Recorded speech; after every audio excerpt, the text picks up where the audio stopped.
and better acting in other situations. So Randy, let's go through 13.2. If you haven't seen already, what is it? We've got 5 shoulder to overhead, 10 deadlifts, and 15 box jumps. For the ladies, the weight would be 75 pounds. For the men, it would be 115 pounds. Now, Andy and I want to talk to you about different strategies. You just saw Andy perform a reverse curl. What we might like to encourage everybody to do is not a reverse curl, but more something like a power clean.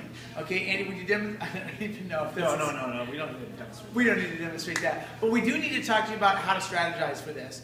Generally, it's not a good idea to try to knock these workouts out 2 times. So we put some thought into it. Yeah, one of the things that came up for me right away was in watching Annie and Lindsay is very often I'm like, well, let's see, they averaged a little bit faster than a minute a round. So I'm thinking, great, I'll go into this at a minute a round.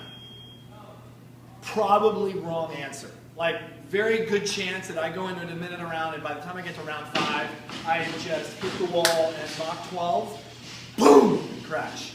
So we were talking about how to do a test to figure out what a reasonable number might be for you to figure out what your minutes per round are, so you can kind of gauge it. It's a pretty simple way to do it. So what you want to do, if you come to class tomorrow, and if you're looking at this video, you're going to want to do 4 2.5-minute rounds separated by 60 seconds. You're going to want to be going pretty close to your maximal output, and you're going to get an overall number of reps after those collective 10 minutes.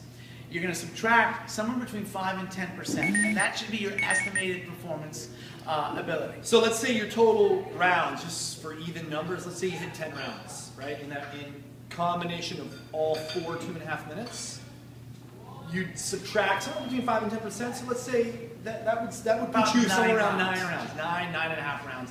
That is a realistic gauge for you for going into this workout. And then you can calculate, well, it's going to take me about a minute and 10 seconds per round, as opposed to 49 seconds a round as Amy Thor's daughter did.